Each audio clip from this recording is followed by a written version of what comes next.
We want to address the issues that are of importance to the whole community and to faithful couples who are really trying to make a good life for themselves. A Valley church thinks outside the box, first and always a house of worship, but tonight it was also a vessel of information and thought. The quest to find answers in the new world of same-sex marriage. Good evening. Glad you're with us tonight. I'm Chris Long. It is one of our Valley's best-known churches, once the house of worship for President Gerald Ford and his family. The late president lay in repose before the altar at St. Margaret's Episcopal Church following his 2006 death. But tonight, one day after the U.S. Supreme Court announced monumental decisions on same-sex marriage, this Palm Desert church became the scene of a public forum, a place for questions and answers in a changing world.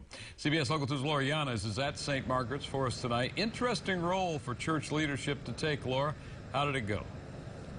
It was just that, Chris. Many people, I'd say about dozens, almost 100 turned out here tonight at St. Margaret's Church to talk all things practical and legal. Many of them celebrated 2 victories last night, but came here today with many questions to find out how and when they can start moving forward with their lives and wedding plans.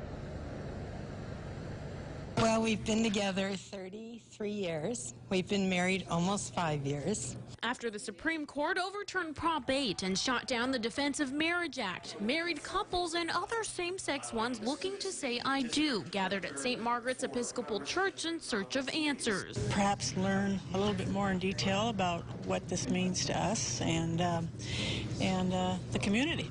The party was last night, and that was great, but then there's the morning after, and what are you going to do? Church leaders, members from the LGBT community, and an attorney were on hand to help. The most questions that I'm getting is, can I get married now? Can I get married today? And the answer to that is not quite yet. Be patient. The Federal Appeals Court says the court will likely wait at least 25 days before allowing gay marriages to resume in California. They say it will take at least that long for the Supreme Court's ruling to become official. Even then, Marsha Bridges and Connie Christensen, partners for the past 22 years, say they will not be rushing to the altar just yet. We've been through this yo-yo before.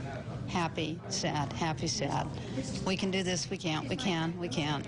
Attorney Chris Heritage says the ruling means gay couples in the state will eventually enjoy the same benefits heterosexual couples have for years. The ability to file joint income tax returns, Social Security survivor benefits. I'm an estate planning attorney, so one of the biggest things would be how one spouse can transfer their entire estate to another spouse and to be tax-free. Beneficiary on Social Security and such. That sounds really great. But before you exchange vows, there are huge changes, and before you start doing anything, before you get married, before you try to change how you do your taxes, how you apply for benefits, you really need to consult professionals. Mary McKenzie grateful to see the turnout and support within her church's walls. For many gay people, religion hasn't been very welcoming. So if they come tonight to even get some of that and have some feel, it will be a good thing. So like you said, Chris, it was definitely a church thinking outside of the box tonight. And again, they say if anyone does have any other questions or couldn't make it tonight, to of course contact them. Again, it is St. Margaret's Church. We'll have that on our website where you can reach them. We'll put their, of course, address and number as well. CBS Local 2, I'm Laura Yanes. Back to you. All right, Lauren, as we learned yesterday, Reverend Hensley is one of the ministers in town who will perform same-sex marriages. One set is allowed, likely to be, as you said, towards the end of July. Laura Yanes at St. Margaret's tonight. Thank you. The investigation